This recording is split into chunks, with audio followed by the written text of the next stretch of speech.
So that is the verse to Bad Leroy Brown. So then it goes into the chorus. And the chorus is like the same exact progression. However, it's only pretty much half of the verse.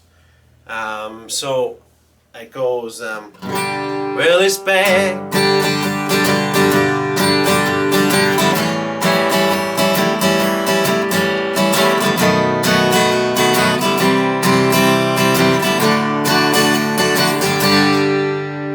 So that's half of the verse. So it starts off on a G, so G, A7, B7, C, D.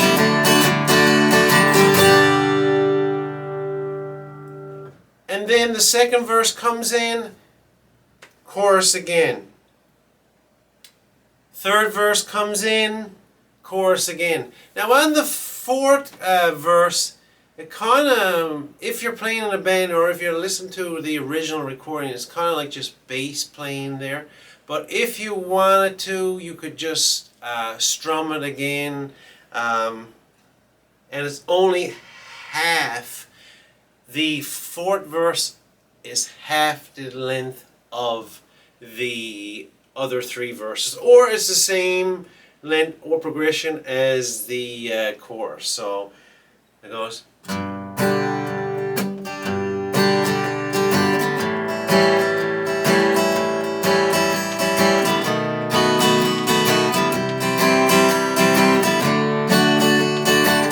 it goes into the chorus again. It's bang, bang.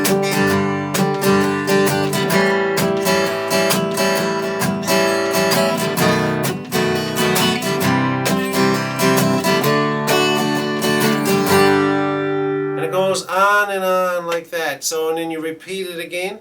Now, what I was doing too, if you wanted to add it in your strumming pattern, just have that little slap when you get used to it. You know, you can do, instead of doing,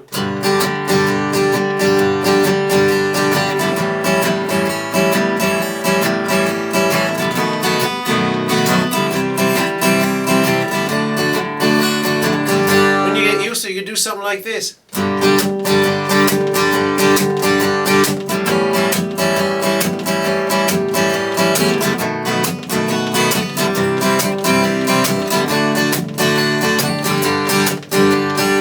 So you're doing like a, you're doing a,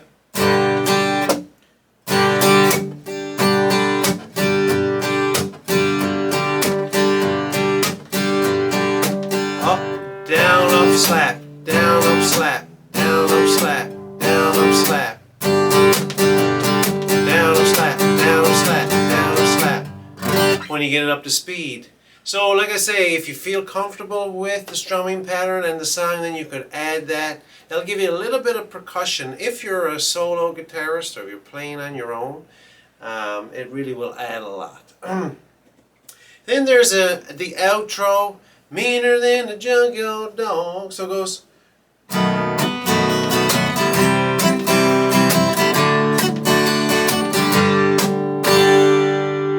So on the outro, you're going to start off, and do I have the?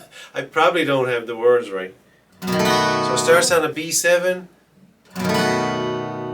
So basically, it's an edited verses or the chorus. You're not playing the G or the A7 first part. You're starting on the B7. And it starts C,